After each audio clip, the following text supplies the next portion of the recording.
বরিশালে জুলাই শহীদদের স্মরণে সরকারি সৈয়দ হাতেম আলী কলেজ ছাত্রদলের উদ্যোগে দোয়া মাহফিল অনুষ্ঠিত হয়েছে।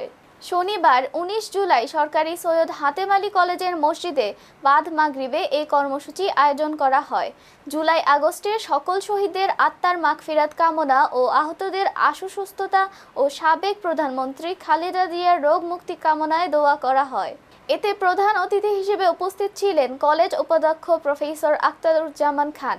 দোয়ায় অংশ নেন ছাত্রদলের আহ্বায়ক মোস্তাক শাওন, সদস্য সচিব আবির মাহমুদ, যুগ্ম আহ্বায়ক মিরাজ খন্দকার, ছাত্রনেতা সাদ ইসলাম, রিয়াদ আল কাফি, শাহাবুদ্দিন সাবু, মিলন হাওলাদার, সজীব হাওলাদার, খালিদ হোসেন, মোহাম্মদ সুজা, জহির খান, আহাদ ইসলাম, রাকিব মুন্না সহ অন্যান্য নেতৃবৃন্দ।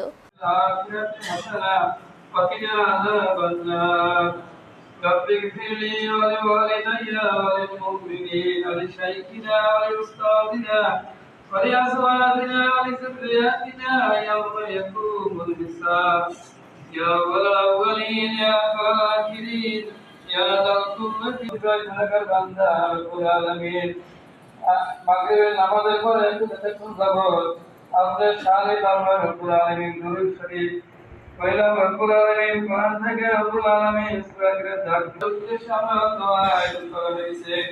রব্বুল আলামিন জুলাই মাসের শহীদদের দেশের জন্য শহীদ হয়েছে রব্বুল আলামিন তাদের রূহের কষ্ট কবুল করুন।